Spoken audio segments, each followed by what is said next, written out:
destroy Superman. First, I have fun.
My daughter's gone! Where?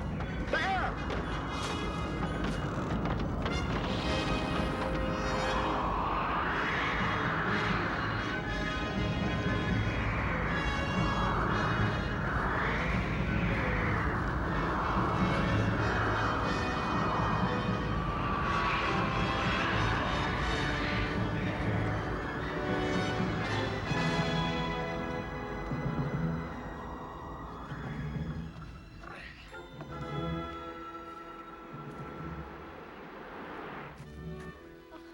She might need a nap, sir. She's been for quite a spin.